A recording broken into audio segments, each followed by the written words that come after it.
Hi hello నమస్తే welcome back to our channel వెన్యా story one more mini vlog. So Mysore vlog అనేది already upload చేశాను కదా, ఇది దాని కంటిన్యూషన్ వ్లాగ్ అనమాట. మైసూర్ ప్యాలెస్ చూసుకొని తర్వాత మేము 12:30కి అలా చాముండేశ్వరి టెంపుల్కి అయితే స్టార్ట్ అయ్యాము. ఇంకా 2:30కి మాకు దర్శనం అయిపోయింది. దర్శనం అయిపోయిన తర్వాత మేము వచ్చేసి బృందావన్ గార్డెన్కి అయితే వెళ్ళాము.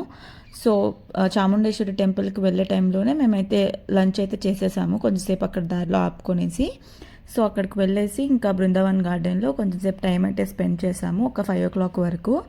సో ఇవైతే కొన్ని ప్లేసెస్ మనం మైసూర్లో విజిట్ చేయాల్సినవి అనమాట. అంటే 1 day ట్రిప్కి అయితే చాలా బాగుంటుంది. బెంగళూరు టు మైసూర్ అనేది కొంచెం డిస్టెన్స్ అనేది తక్కువ ఉంటుంది కాబట్టి పీస్ ఆఫ్ మైండ్ కావాలి, కొంచెం రిలాక్సేషన్ కావాలి ఈ హెక్టిక్ లైఫ్లో అనుకుంటే ఇలా వెళ్ళేసి 1 day అయితే ఎంజాయ్ చేయొచ్చు. ఇంకా క్లైమేట్ కూడా చాలా బాగుంది. అక్కడ కొంచెంసేపు టైం స్పెండ్ చేసి 5కి మేము స్టార్ట్ అయిపోయామన్నమాట. అంతే ఈ vlog. By by, thanks for watching.